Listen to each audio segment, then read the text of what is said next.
So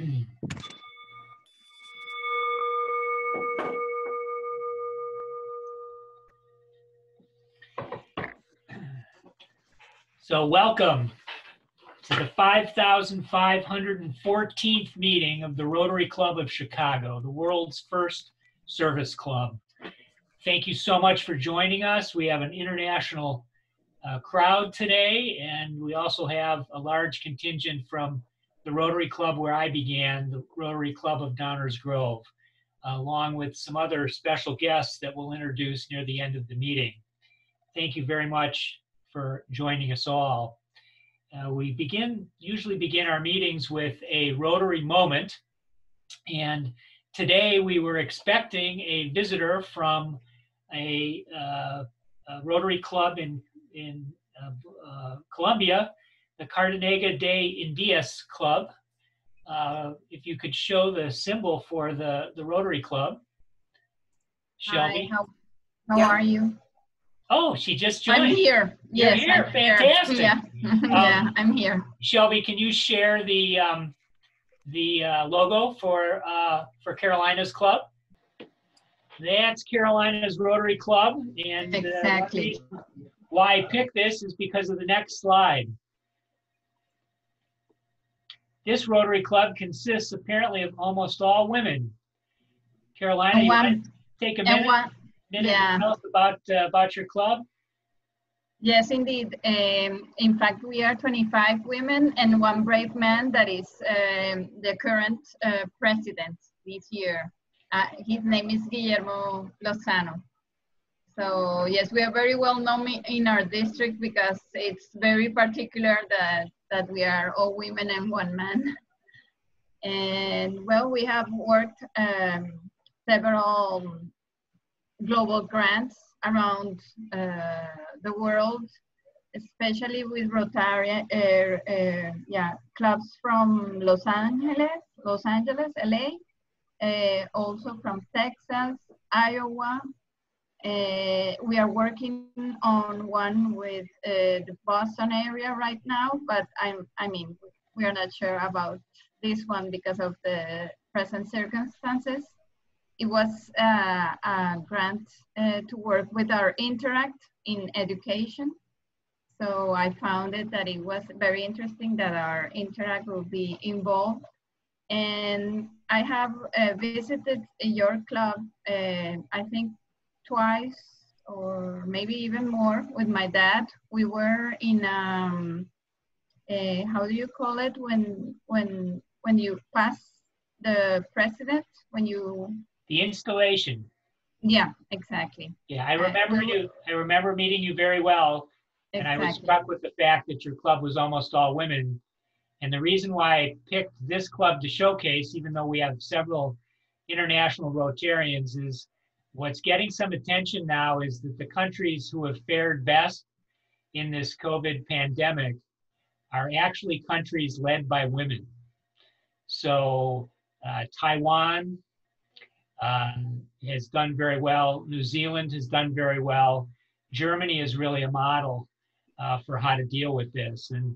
And these women have shown to be sensitive and also capable of very decisive action. So I wanted to highlight women in Rotary and in particular this club. So thank you very much, Carolina, for joining us. Thank you. And thank you. The omission in your list of global grants, we have not done a global grant with you, and so we need to fix that. So we look forward to working with you in the future, Carolina. I agree. Thank you very much. For the thought for the day, I reached out to one of our newest members, who actually happens to be our club administrator. Ed Graziano is the founder of Chicago Association Management, CAM, who has taken over administration of our club. Ed is the one who arranged our speaker today. And given that he is a small business owner, I felt that in this time when small business is terribly stressed, that Ed would be a good person to share a thought for the day. So Ed? Thank you, Marshall. As I told Marshall, I'm a little out of my comfort zone with this type of comment, but I certainly appreciate the opportunity, and it's great having Elliot with the SBAC to join us because it's some very helpful information. My thought of the day, just really around what's happened, ties into my feelings on the process, which was at first was real frustration. We have an events industry, lost about 50% of our business, within about a week of when, everything closed down. And I still have a heart out for all the folks in the live events industry and the restaurant industry. But my point is really that changed probably within 24 hours, maybe 48 hours, when I realized all the other people that were affected, all the people that were out there doing their thing, the healthcare workers, amazing across the board. But just your regular people, your delivery people, your grocery store people, the people that you see when you have to go out and do a particular errand. So my thoughts are out for them. So you realize and that you're fortunate, and the fact that you have, and I speak for myself, but probably others in this group, that we have family, that we have friends, and that we have a Rotary family, right? I mean, if there was anything that really, got us to the brink, there's 150 other members in our club, and millions of Rotarians across the globe. So it's just nice to be with family and friends during this challenging time, and it makes you appreciate what you have versus what you don't have. So thank you. Thank you very much, Ed. And we very much appreciate you and everyone else from your CAM team who has really helped us make the transition to the virtual world. But now for the main event. We are very honored to have Elliot Richardson with us today. He's the co-founder and president of the Small Business Advisory Council, an organization laser-focused on improving the economic environment for small businesses in the state of Illinois. The SBAC strives to empower the small business community by bringing business owners, professionals, and entrepreneurs together to speak with a unified and strong voice. Elliot's also a partner in the law firm of Corey Richardson. I wanted to just make a couple comments before Elliot begins his presentation. One is he has invited you all to ask questions during the presentation. There will be a period after he's done presenting when you can ask questions, but please feel free to interrupt him. I think that he'll tell you he'd like this to be more interactive. And this is not the first time Elliot's presented to our club. He was brought to the club by someone who was active in the SBAC, Carl Zimmerman, who we tragically lost. And so I felt that this was another opportunity for us to remember Carl and how much he brought to the club. And I know that he was close to Elliot. And so Elliot, welcome to our club. Thank you so much for taking the time. We know you're very busy, but what you bring to the table is what we need right now. So the floor is yours. Thank you. Thank you, Marshall, and thank you all for having me. And yeah, I echo those sentiments. Carl was just the best. He was such a wonderful person, and he's deeply missed, and I know deeply missed by people on the call, or on the Zoom meeting. So I was asked to really talk about the pandemic and its impact on the small business community and what we can do as a community to try to make sure businesses are able to stay in business, and also to talk a little bit about access to capital and things of that nature. So let me start with some opening statements, and then absolutely, I'm not sure if there's a raise hand button or if people want to type in the chat or whatever you need. If you have questions as I'm going along, it's going to be a lot of information, some of which you may have heard before and some of which is relatively new. First and foremost, I think, March 13th is when I left my office downtown, and I haven't been back, if that's the Friday that I remember. And probably Saturday, the SBAC started going into hyperdrive. While certainly we have a devastating situation for a lot of individuals and families and communities. The small business community as well has suffered significantly. And we just tried to get in and see what we could do and what we could help with. And from the very beginning, access to capital was probably the biggest issue that we were asked about, that we were confronted with as it pertained to small businesses and what they needed to stay in business. So I'll talk a little bit about that for starters. And I should also mention, I hope everybody, safety and health is of paramount importance. It's the most important thing. And I hope that everybody in the Rotary is doing okay and that their families are doing okay. So in terms of access to capital, I believe there's a deal based on what I was just looking at on my phone before I began talking here on a stimulus package, which will place additional funds into the PPP loans and the SBA disaster loans. So it looks like that's done. We've done town halls. We had a town hall with the treasurer, the Illinois State Treasurer, on Wednesday, where we talked about access to capital. I'm going to talk about that in a little bit. We had Congressman Schneider talk about the CARES Act and how all of that works. But in essence, there's different vehicles out there for small businesses to try to obtain access to capital. There's the PPP loans, there's the small business disaster loans, and then there's a lot of programs that people don't talk about. So the PPP program has been a laser focus of the small business community. I heard something, and I don't know how accurate it is, that maybe 75% of small businesses in Illinois have applied for the PPP loan. And a lot of people are gravitating towards this because it is a forgivable loan, as most of you probably know. So if you get that money, if you're able to access that money and you keep your employees, then you are able, in essence, to have that loan forgiven.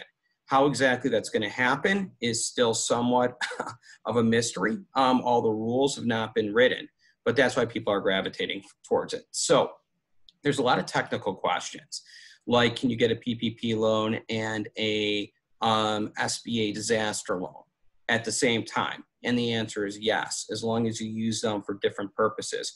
I can answer questions to the best of my ability on some of the technical aspects of these programs, but the biggest issue that a lot of small business owners had, a lot of entrepreneurs had, and a lot of gig employees had was that the money ran out for the PPP loans.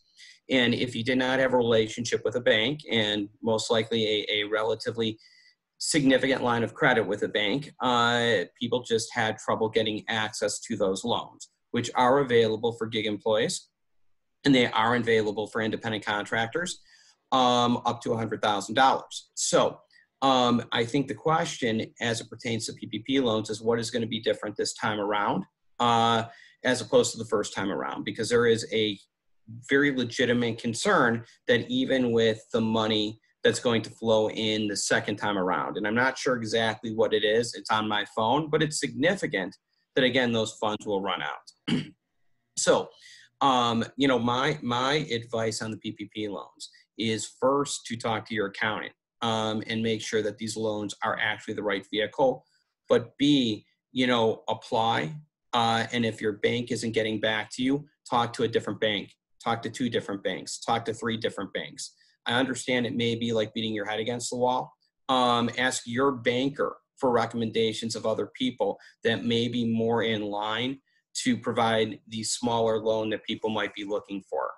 I did read that the PPP loans, the second package, a certain percentage of that will be directed to the quote unbanked and to minorities, but they're going to be out there. And I would encourage people obviously to apply who are eligible. A lot of people have talked about the fact they have not been funded. Their SBA loans, disaster loans, have not been funded. If I ask people to raise their hand on the phone, I'm quite confident several people would.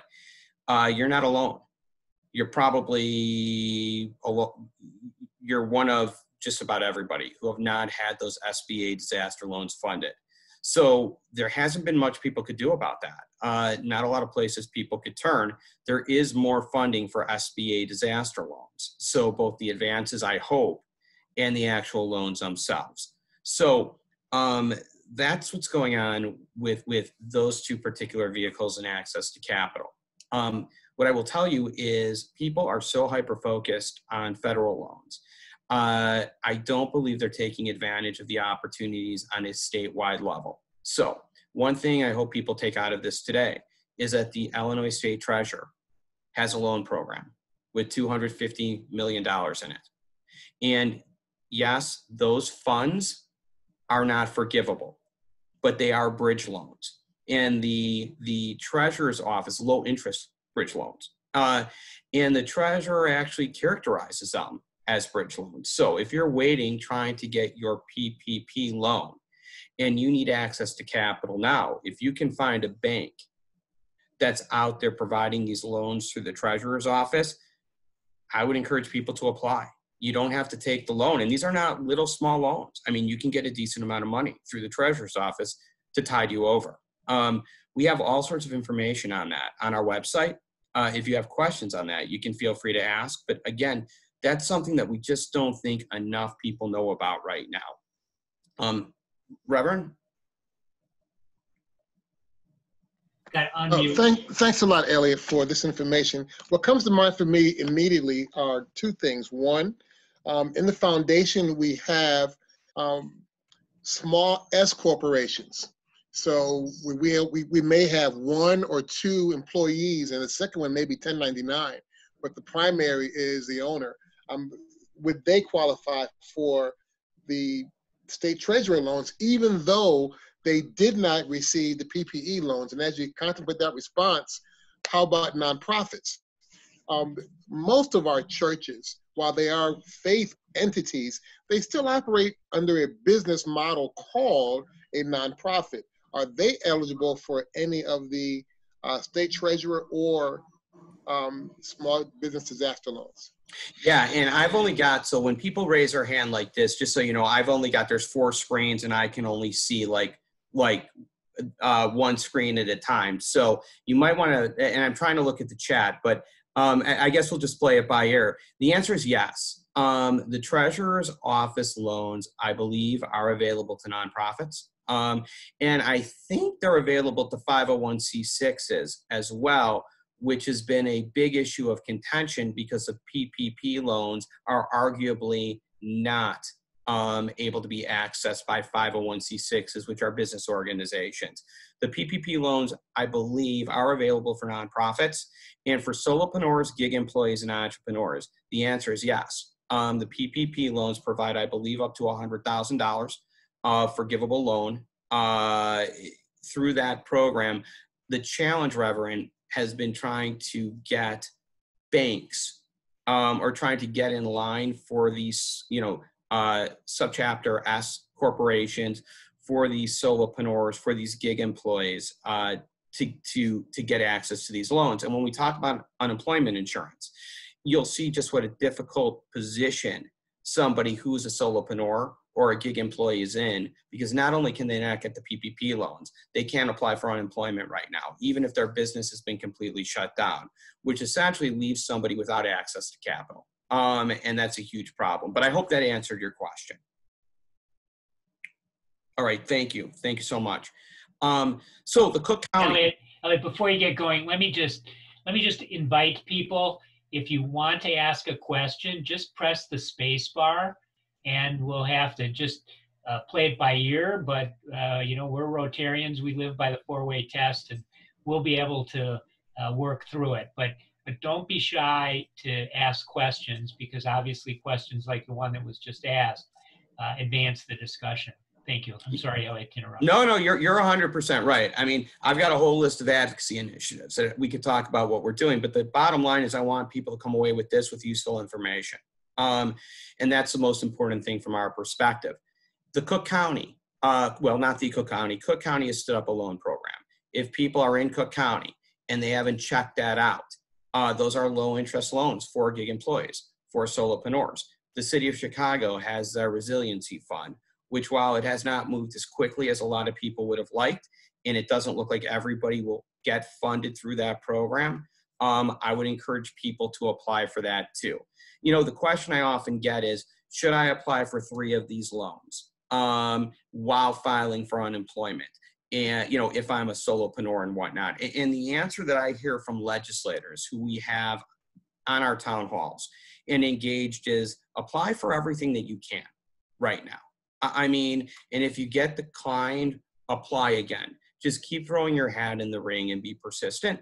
And again, talk to your accountant. I hear a lot about accountants being, and you know, we probably have some on the Zoom call, and accountants, you know, they do talk about themselves as being trusted advisors. Well, this is where you need your trusted advisors more than anybody else, or more than anything else. So I could talk about loans. Thank you, Ed, for putting out the Illinois State Treasurer's Office for a long time. We've had entire town halls on what sort of lending and access to capital is out there. I'm going to move on right now, but again, feel free to ask questions if you've got them. Unemployment is a really big issue right now in the state of Illinois. So twofold. One, employers who are having to furlough. Okay, so somebody, I'm sorry, just put into the bar, I've heard that you should not apply for everything as your credit score will take a hit, so many credit checks. Okay, I have not heard that. I have heard from legislators to apply, you know, as much as you possibly can, but there could be legitimacy to that, so most certainly check that out. I'm just telling folks what I understand to be the case, but you know, most certainly that's another point of view and that could be right. I want to move on to unemployment insurance. So unemployment insurance right now is a very difficult thing. A lot of people are applying for unemployment insurance and they're not able to get it. There's a backlog. People are having trouble talking to people from IDES. And we are talking to legislators trying to figure out what the process can be, how it can move quicker, and how the process can become much less antiquated, because right now it seems that their technology is very antiquated. At the same time, gig employees, independent contractors, solopreneurs, the CARES Act does allow them to apply for unemployment insurance. Unfortunately, it does not look like the state of Illinois will start taking those applications or those requests until the middle of May. I have heard May 11th. So what I would say to that is, on the SBAC end, that's really an advocacy initiative for us right now. There's not a lot of policy to write there, but what there is, you know, talking to legislators and telling our legislators that people just will not be able to survive. They will not be able to make it if they cannot access capital. And at the same time, they are unable to get unemployment insurance, especially if you take a wedding photographer or a photographer in general. I always use that as my example. Somebody in that space may be absolutely shut down. They might not have a gig for months, right?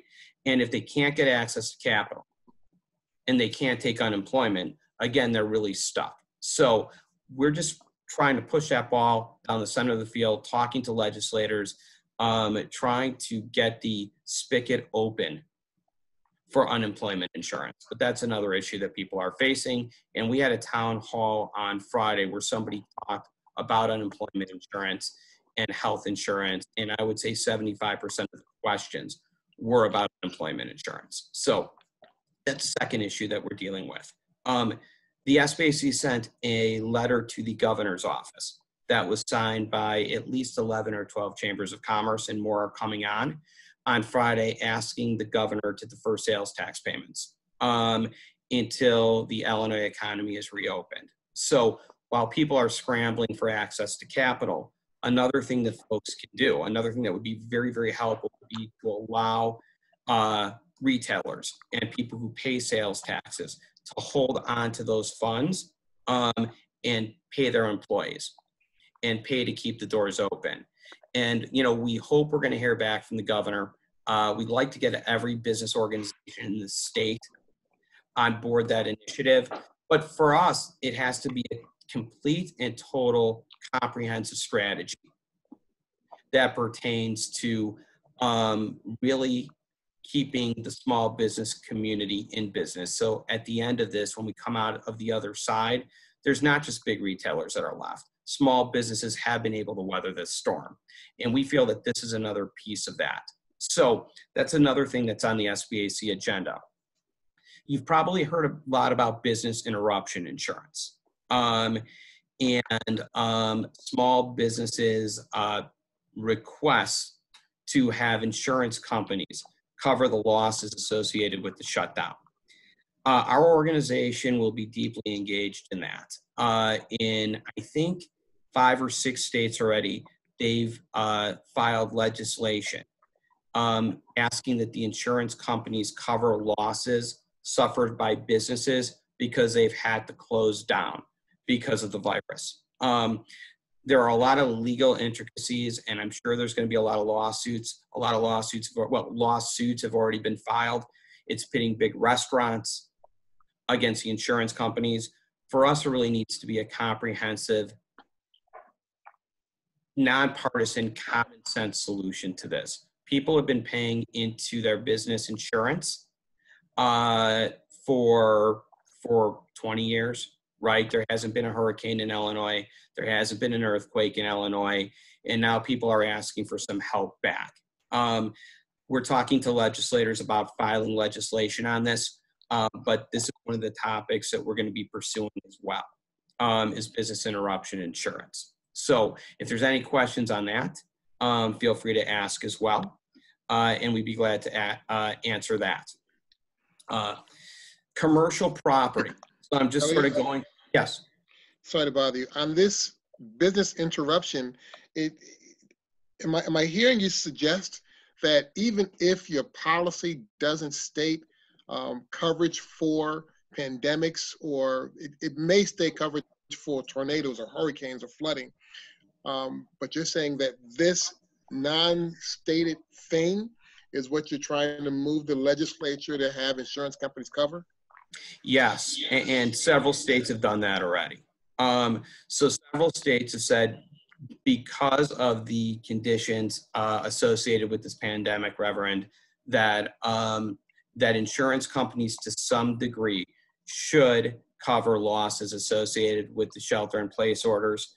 Some of the legal arguments that are going back and forth, which are actually quite interesting, is does the virus that rests on your desk or on your real estate racks cause property damage? I mean, legally, they can fight about it forever. Unfortunately, small businesses don't have forever.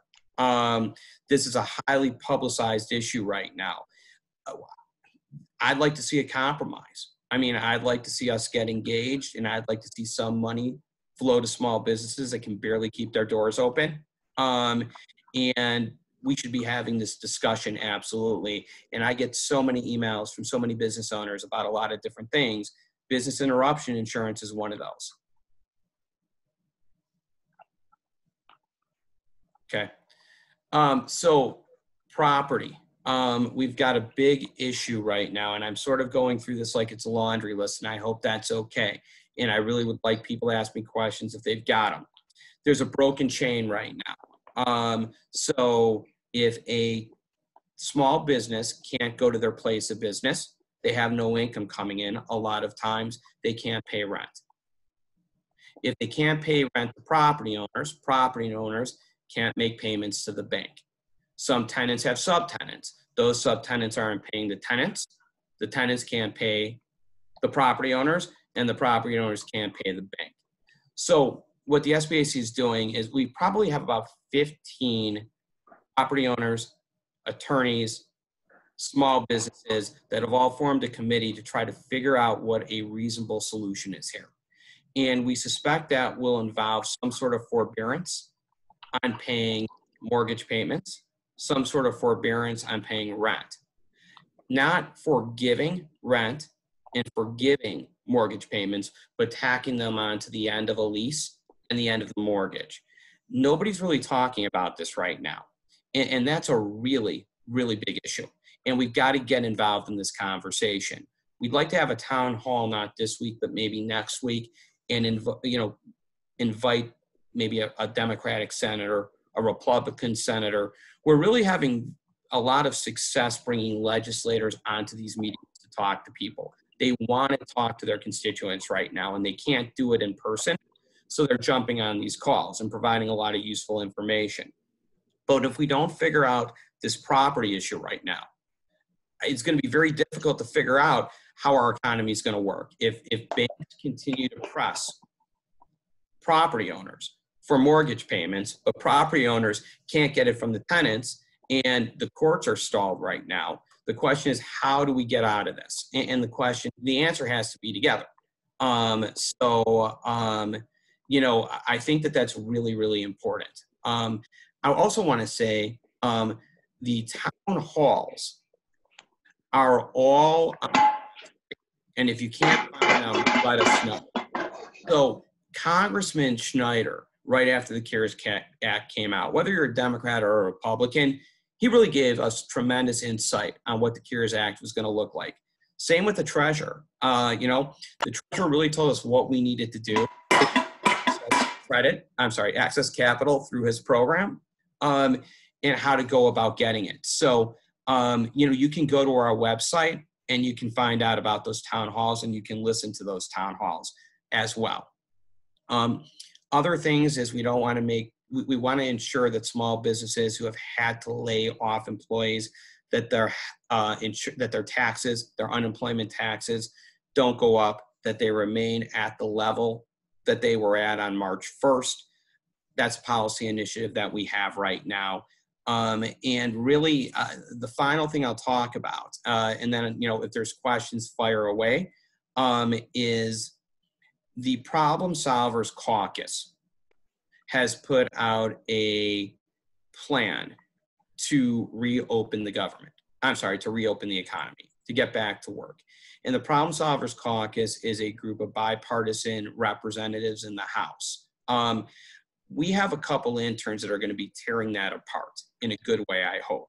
And, you know, we want to get behind something that people really find to be helpful. And one of the issues that we've got right now that we're seeing is, I would say over the past week, a lot of the how can we all help one another, we got to figure out, you know, how we can get access to capital. Around Thursday or Friday of last week, I saw that turn. I saw people begin to get increasingly frustrated and increasingly angry, and that's concerning. You know, I think small businesses really feel that their backs are against the wall right now, and they are. And they don't know whether or not they're going to be able to make payroll or lay people off. And that's why I think it's really important that we move quickly, and that we look at this from a comprehensive level, and that everybody who's on this Zoom meeting and everybody who's got a stake in the economy and nonprofits and small businesses, that they really get engaged right now to push our legislators to come up with a plan. Because I think when small business owners have a plan, then I think I think we feel a sense of relief and hope and optimism. But when there is no plan, I think that's what causes a lot of the consternation that there is now. And most certainly when you're promised something like funding through PPP loans, and then that money runs out, it isn't surprising when people get upset. So that's what I wanted to talk about. And then I'm more than glad to take questions from anybody or everybody, as long as we've got. So again, anyone who wants to ask a question, you can either unmute yourself by pressing the space bar, or you can type it into the chat box. Elliot, someone just asked the question whether the SBAC is trying to get the state to agree to keep her unemployment rate at the same as it was in March, despite that she's had to furlough all of her employees. Absolutely, and it should be the same. And you know, the state has asked for federal funds to help fund the unemployment pool, and that's the appropriate thing to do right now.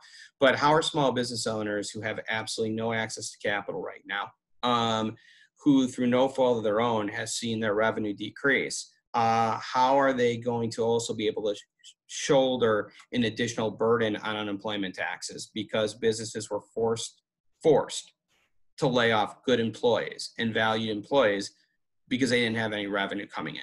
You know, so yeah, that is what we're pushing. We actually sent out an action call on it already. I think that that's something the state should do. I think that's something that I feel relatively confident, not totally confident, that we can push forward in the future.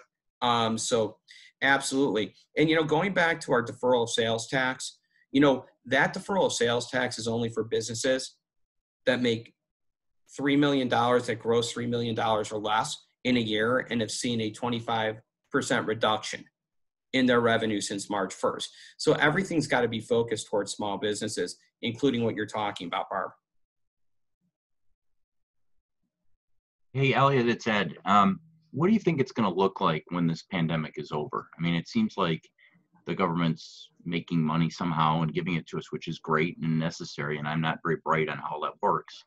But what do you think it's going to look like once it's all done? Is the way of doing business going to be different? Is our government going to be broke? Maybe you don't know. But. Well, I think things are going to be very different. I just think we're all on a Zoom call right now. And, based on what we see in Illinois, I don't necessarily see this state opening up like some of the other states are attempting to do, however people feel about that. Immediately, I think it's going to be a slow open. When you look at attorneys, when you look at folks who need to get together. So when you look at all of these different professions where you need people in the same room, right? Things are going to go virtual. And I think there's going to have to be a really significant pivot for a lot of businesses. All of the events. So I don't even know what to tell somebody who's in the event planning space, right? I mean, you see festival after festival after festival being canceled. And what happens to the hotels then that are supposed to, service all of these people that are supposed to go to the festivals? I think it's going to be a while until we get back to normal. And frankly, I think even if the economy was opened up tomorrow, which it won't be, it's people's own reticence to do things that I think will force the economy to change. I don't see, if I asked everybody on this Zoom meeting how many people would go into a full movie theater now. I mean, I wouldn't raise my hand. I don't know who on this call would. So maybe some people would, but the point being is I think things will be very different. We're going to try to help people navigate through that. But at the end of the day, I don't think things are going to look the same. What do you, those are my thoughts. Well, it's definitely, again, the people that I know, and we were 50-50 live events. So the people who are full live events are, they're upbeat people in general, but, the more of these calls that I'm on, the more depressed they're getting because they don't feel like it's going to come back right away. And people are going to be reticent. My hope is in a year down the line, we'll get back to some, so it became an experience economy, right? Now that experience economy is going to change to something new. But I'm wondering, even from a government perspective of the money that's coming out, is that sustainable for this long stretch? I mean, I think that's an open question. I mean, people often say, where are they getting all this money from? Right. And they're getting it from somewhere and they're giving it to folks. It's very difficult to see what that's going to look like. And how this very, very high unemployment rate is going to play into the economy going forward. So I don't know the answer. I know there's some really structural things that if they don't fix, like when we're talking about property right now, when we're talking about getting people access to unemployment insurance or unemployment benefits now. I mean, these are things that really need to happen to keep money flowing in the economy, Ed. And I think at the end of the day, it is going to be a slow road back, and it's going to be a different road back. Elliot, I just one question. Your presentation kind of raised with me an awareness of how important it is for us to be talking to our government representatives. And what do you recommend for, the small business person, the individual? How do we go about making clear what our views are? Who do we talk to? Do we talk to our congressmen? Do we talk to our senators? Do we talk to our state representatives? Who do we, to whom do we reach out to to make these points? So it depends on the issue. I mean, what we try to do is if you're on our mailing list, you got our call to action, which went out yesterday at about 1:00, which asked Senator Duckworth, Senator Durbin, and folks, individual U.S. representative, to immediately pass legislation to fund the PPP loans and the SBA disaster loans. I can tell you, I mean, I think we had 400 people who had actually sent those emails to those folks last time I checked. You know, you get to 1,000, they listen more. You get to 5,000, they listen even more. When we sent out our action call on the sales tax deferment, I think we got close to 600 people to contact the governor and the lieutenant governor and their own state reps. Very small acts have very, very significant meaning to legislators, because if you care enough to even spend 1 minute and click on an email that goes to a legislator, they get them and they count them up and they care. So, I mean, look, there's levels. Best thing to do is to pick up the phone and try to reach out to your legislator. I mean, get on the phone with them. They'll talk to you. They should talk to you. I can't say all of them will. Send a personal email to them. But if all else fails, you know, send some of these action calls out there that a lot of people are putting out on issues that are meaningful to you. Because it matters. I mean, if you are a furniture store and you could defer your sales tax payments, even if right now your sales are online, and keep some of that, and that can save one employee's job, that's a really big issue. If you're a gig employee, independent contractor, or solopreneur, and you don't band together to say, listen, we need access to unemployment insurance benefits because we have no work right now, or we need access to those PPP loans, if you don't speak up, no one's going to speak up for you. I mean, that's my like, you gotta advocate for yourself on these particular issues. But it works sometimes when you do. I mean, the more people that get together, the more your voice is heard. Elliot, thank you so much for being with us today. It's been an education for me. We really appreciate you sharing your insight, your experience, and your thoughts. When we have in-person meetings, we give our speaker a gift, and each year we try to pick a gift that supports a local organization. This year we are giving to our speakers custom votives, and there's a picture of one on the screen that we will send to you to thank you. It was made by an organization called Ignite, which teaches young people of limited economic means how to blow glass. We like to think that service ignites our souls, and that's why we're giving this gift. But today it has a different meaning. Your organization and yourself have actually kept the light on as the world has turned very dark. And so we appreciate your efforts both today, during this meeting, and also in general. Thank you very much. Thank you very much for joining us. Thank you, Marshall. And if anybody needs anything, if you need information on access to capital or anything that can help, if we can't help you, we will send you to the right place. So please feel free to reach out. Thank you. So today I'd like to introduce a new segment in our meetings that we haven't done before, and it's an experiment, so we'll see how it goes. But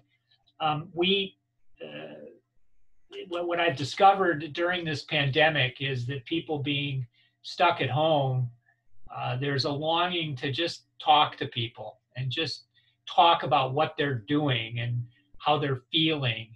And we had a meeting early on in this process where we kind of threw the floor open for people to talk, and people found that it was very, very cathartic. So with the number of people we have on this call, I can't do that, but I would like to entertain a few comments, one or two, from people who really feel that they'd just like to share what they're doing, how they're feeling. And I'd like to start it out actually with one of our guests who we've seen before, Waldemar from Witten, Germany. I know he's a businessman. I'd be interested to hear what's going on in Germany and how you folks are doing. You have to unmute yourself. You either press the space bar or just unclick. Okay, I have. President Marshall, it's a real pleasure to be invited to join the online meeting of Rotary Chicago One Club. I, of course, remember very well the first meeting I attended with you. It's what I say, an impression, and I, of course, told all my impressions to my club. I was proud to take part. To coming to your question, this Monday we had the first online meeting from our club in Witten. It was quite interesting because the average age is a little bit higher than in your club, I think. But it was a very interesting meeting, and in the time before we sent to the secretary short information about our feelings and about what we do, and it was quite interesting for all of us to take part, real part in friendship in lives of our members. We have a so-called shutdown in Germany, so the economy almost completely stopped until yesterday. Yesterday was the first day where small businesses, shops could open their doors for clients, and until then we had 3 weeks of something like being between the worlds. Nothing really happened, and nothing had to be done. And in my opinion, it's almost time for competitive time to go into yourself, to have the possibility to think about yourself, what's your goals, and you can put your life in new order. And it's very interesting from the psychological point of view. Economically, it's very hard, especially for people who are self-employed or running small businesses. Even though the government has support, we talked about what Illinois is doing for you. We have a little bit different system. It's too much to say about this, but it's a very special situation, and to take part and to listen to your speaker, it's for me very impressive. Maybe what I can say. If you have questions, of course I can try to answer. Thank you so much for sharing. Is there anyone else who just wants to share a minute or two about what they're doing, how they're feeling, and most importantly, is there anything that we can do as a Rotary Club to help?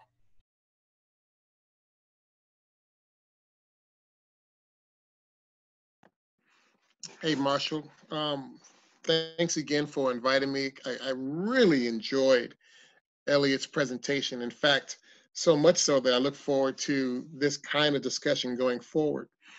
Responding to what we're doing in the foundation, My Community Plan Foundation, this past Saturday, in response specifically to the raw number of African Americans who are impacted by this virus, numbers that far exceed our number or percentage in the population, we've done something a little different. In our food packages, we assembled packages of food that focused on food that impacts their immune system, not just with fresh fruits and vegetables, but also with recipes on how to prepare these foods to strengthen your immune system. So we were surprised. This week we were able to provide foodstuffs for several hundred families in Chicago and Cook County through our churches. So it's a little different than the usual food pantry where you get a lot of processed foods. This was specifically fresh fruits, vegetables with recipes. So certainly we were just amazed and heartbroken at the need, but excited about the ability to meet that need and what we called our rapid response to what we're learning about how this virus is affecting communities of color. Thank you. One more. Anyone else want to chime in? Hello. Something real quick, Marshall. So the members of Rotary One know I'm with the Boy Scouts of America, and we're actually putting big banners in front of hospitals with scouts saluting our first responders. So I'm really excited that we're able to do that. We're starting with, I think, 8 big banners in front of hospitals, and we're also doing 100 large signs to be able to put in front of homes, just so when they drive by, they know that we appreciate them. So that's just really exciting stuff, that even though we're at home and our scouts, our Boy Scouts of America scouts are trying to do what they can from home, we're saluting our first responders. So I think that's a positive thing to share. Thank you.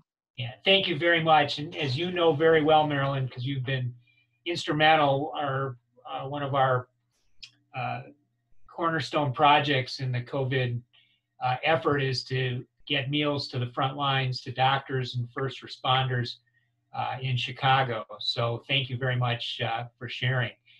Now is the time in our meeting Marshall? where... Marshall, this is Nita's mom. Hello? Hi, do you have something to share?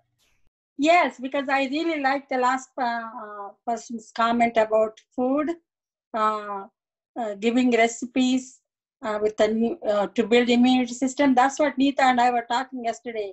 We want to send the recipes, what we eat, to build immunity, and we are. So that's really important, what we eat.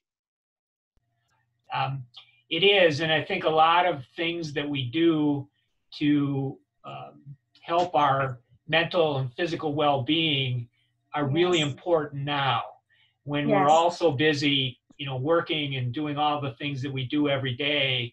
We really lose sight of the importance of sleep, eating well, and taking care of ourselves. And as Waldemar touched upon, the one silver lining in this pandemic is it's forced us to be more thoughtful about that and to realize how important it is to take care of ourselves first, because we can't take care of our families and everyone else if we don't take care of ourselves. So yeah, Nita can share some recipes, so that will be very good. Thank you. Yeah. So now is the time when we normally have our guests introduce themselves. We have a very, very large crowd on this call.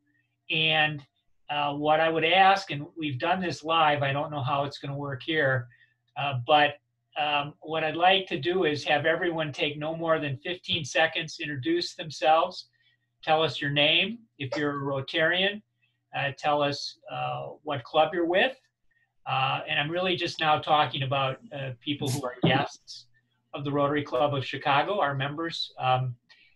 We hopefully know each other well, but so if you're a guest, if we could just go down the list and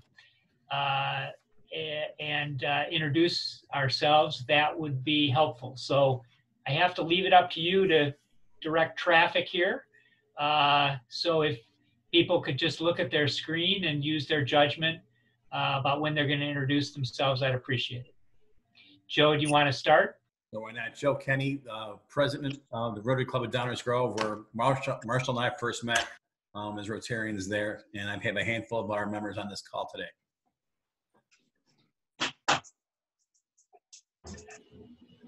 Hey, how you guys doing? I'm Bertley Leonard, a Rotary member of Cosmopolitan Club.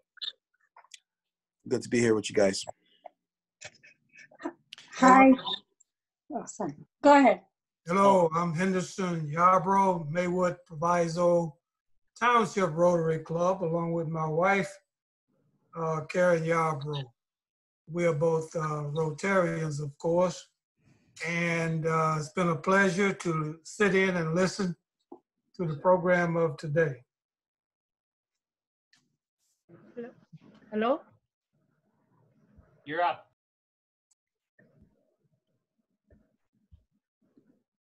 Hello? Should I go? Okay. I'm Elizabeth. Can you hear me? Yes. Yes. Yes. Okay, so I'm Elizabeth Barber. I'm a former Rotary Foundation scholar. I am very grateful to be a guest of Rotary One Chicago, from whom I got this invitation. And I think you all are awesome. And thank you so much for this opportunity. I really appreciate it. Thank you for coming. Tiziana, Hello. we can hear you. Hello. I am Tiziana Agostini. I come from Italy. My club is Venezia Mestre. I went in your club last May, and now I very glad to meet you again. Good to have you back. It's a big family for us. Evelyn? Hello. Yes, go ahead. Hello, I'm William Torrico from Bolivia, Evelyn's wife, husband, and we always follow your club, you know, and so we are very glad to share with you in this wonderful meeting. We send many salutes from Bolivia to all of you. Thank you so much. And we're looking to doing some global grants with you guys. I know Marga's very interested in it. Who's next? Bonjour, je suis Jean Delas from France. Bravo. Thank you, Jean. Barb? I'm Barb Webster from the Downers Grove Rotary Club, and I've known Marshall through that association there, and I'm really glad we got together today. This is a great way to handle a meeting. Nice. Thank you. Bill? Good afternoon. Bill Ballou from Chicago Lakeview. I was glad to join today. I'm going to do a visual presentation tomorrow afternoon to the Chicago Near South on the shelter box. And so I just wanted to sit in and see how it goes. So thank you much. I appreciate Club One. Thank you. Thank you. Larry? I'm Larry Lifson from Downers Grove. I'm not a current Rotary member, but I'm very happy to know Marshall and appreciative of being a part of this. We bring international students to America from middle and high school. So I appreciate the opportunity to be a part of this. Thank you. Thomas?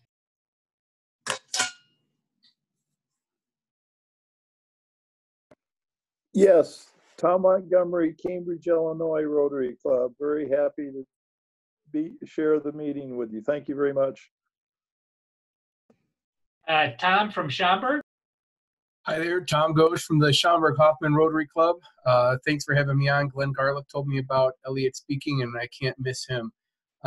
We had our Rotary Classic scheduled for Saturday, March 14th, right the week before all this happened. So we ended up doing it virtually, and it worked out very well using Facebook Live. So keep up the service, even if you can only do it virtually. You are muted, Marshall.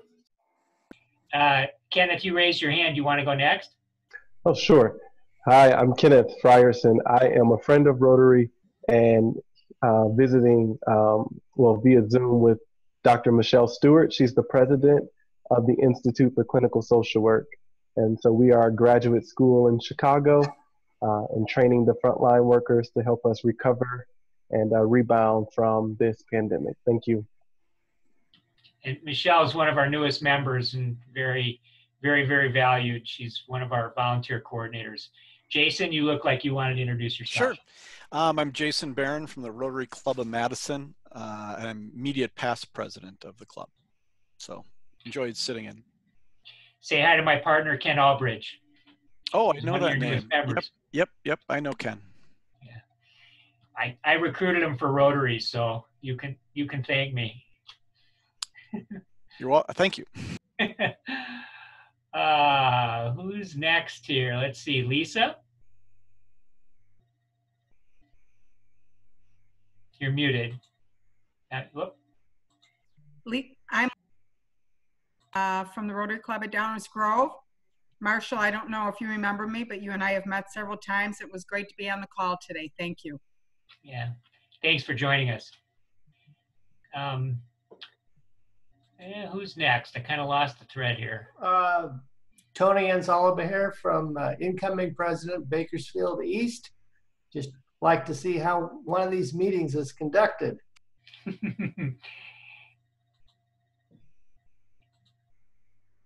Jim Elliott. Hey, Marshall, how you doing? I'm good. How are you? Downers Grove Rotary. I promise at the next meeting, I'll try to get a cooler background. You're always cool, Jim, wherever you are. So. My executive director's throwing up in her mouth right now. Who's next? I'll go. Jonathan Twitty, president-elect for Downers Grove. Glad to be here. Good to see you. Good to see you, Marshall. Yeah, good to see you. I miss our times at the gym together. I know. Who's next? Barb Wysocki from the Downers Grove Rotary. Nice to see you, Marshall, and thanks for inviting us to join you on this meeting. Yeah, good to see. I see your grandkid playing out in front of the house on Sealy. Oh, right. So, right. Who's next? Hey, this is Mark Wallace. I'll round out the Downers Grove Rotary Club contingency that's been speaking here as of late. So thanks very much for the information today, Elliot. That was great. Even for those of us that aren't in a small business environment, it's very good to hear from you and to be able to share some of these thoughts with others. Will this presentation be available offline? Did I hear that? Yes, we record the meeting and it'll be posted to our website, so you will be able to stream it and send it to whoever might be interested. Thanks, Marshall. You're welcome, Mark. Thank you. Okay, who's next? I've kind of lost how about Sanaa? You're muted there. Hello, Marshall. Thank you for this invitation to Rotary. And I represent a lot of small business owners, so I really appreciate everything I learned through Elliot's lecture. And I look forward to taking advantage of what I learned. And hats off to you for all your efforts to get those masks from Turkey. We really appreciate everything that you and the Muslim Society did to help. Thank you. Thank you very much. Thanks for your assistance as well.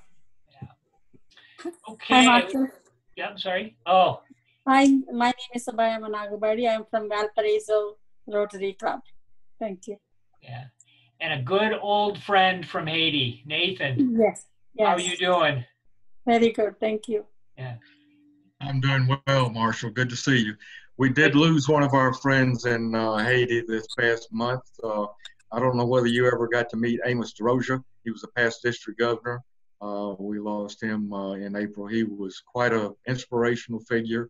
And I did have a conversation with Guy Theodore just a few days ago, and I'm sure would send his regards to you. And how is the hospital doing down there? Are they pretty hard hit? They were just finishing up a solar project that we were assisting with, and they had a little bit of money left over, and thanks to the foundation, they were allowed to keep that money to spend for some supplies to help meet the virus situation. Well, good to see. It's good to see you're looking so good. So take care of yourself, okay? I know Georgia's kind of in the throes of the whole thing. Yeah, we've got some mixed signals going on right now. Yeah. Who's next? This is Reverend Johnson. I'm a guest of Marshall's. Thank you again for inviting me. Just also want to make sure, with respect, I heard someone make a comment regarding the recipes for the food distribution. You should know, Sonia, that foundation that supplied all of the food is the Zagat Foundation of America. So I wanted to make sure we said thank you to Zagat and to you, Marshall, for inviting me. Thank you so much. Well, thank you for joining us. Okay, who else? Who's next? It looks like we're almost through the list. A few unfamiliar names. Harriet?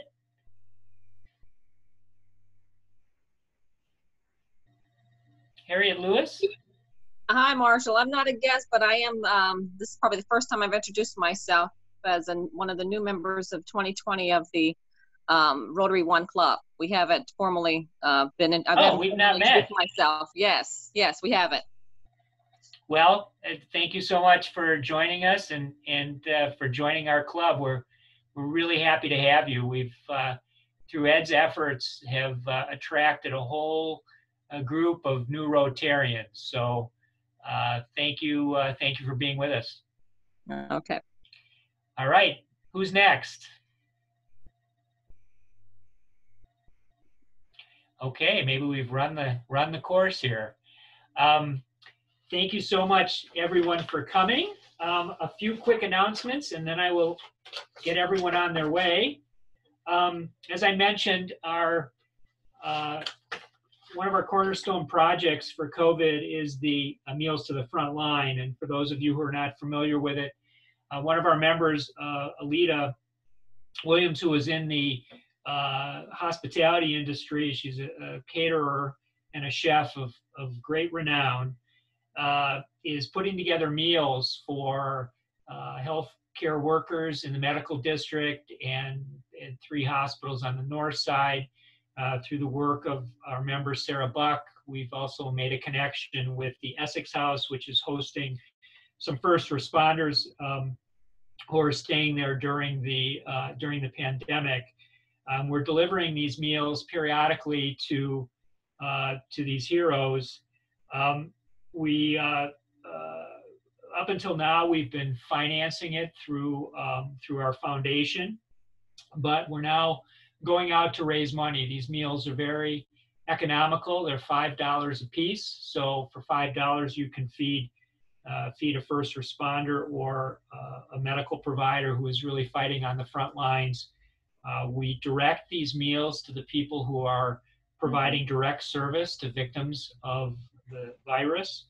And so if you'd like to give to this cause, you can go to the Rotary One website. The Illinois Public Health Department is looking for volunteers to deliver testing kits to nursing homes. They're making available a group of tests for nursing homes, which I think everyone on this call understands are particularly hard hit by the virus. And so if you're interested in volunteering, please contact the office, and we'll have the person who's coordinating the effort on district level get back to you about scheduling the deliveries. These are going to be done in a way where you will not have to get out of your car, you will not be exposed in any way, but they just need people to get the tests where they're needed. We're continuing to raise money for our annual campaign. As I mentioned, we have several initiatives, including Meals to the Front Line, that require us to spend money, and the need has never been greater. So please visit our website if you'd like to donate to our annual campaign. Our club committee meetings are now taking place over Zoom. Normally this meeting would have been a club assembly where our committees got together, but the Zoom has made it easier for us to get together as committees other times. So please look to your email, and if you have any questions, you can contact the office about when committees you're interested in are meeting. The District 6450 annual conference, the district conference, was canceled due to the pandemic, but on May 30th, all district members are invited to attend the inaugural Zoom district annual meeting, which occurs every year and normally in person, but this year it's going to be done by Zoom, which will enable people to attend. Clubs can have as many people as they want, but there's one person has to speak for your club at the meeting. I saw Lisa Russ was on the line. Our Woman of the Year event has been rescheduled to September 22nd. We're hopeful that by September 22nd, we will be in the community again. It will take place at the Union League Club, 65 West Jackson, so please save the date for that event. It's always a great event, and it will be a good way, I think, to celebrate and to mark some return to normalcy. Next week's program is very special. We have the Cook County State's Attorney, Kim Fox, who is going to speak to us. And as, again, many of you know, one of the things that she has jurisdiction over or involvement in is the Cook County Jail. And that's one of the areas that's been particularly hard hit, and we've asked her to address specifically what impact the virus has had on the jail. So a lot of issues, and she's a very good speaker. So we invite you all to come back next week, same time, same place. We always end our meetings with the four-way test, and given the Zoom format, I'm going to lead us all in the four-way test. So I'd ask if there's a way, Shelby, if you can unmute everyone at once. We'll recite the four-way test of the things we think, say, and do. First, is it the truth? Second, is it fair to all concerned? Third, will it build goodwill and better friendship? And fourth, will it be beneficial to all concerned? Thank you so much for coming, everyone. Thank you. Have a wonderful day. Thanks, Marshall. Meeting adjourned. Thank you. Thank you.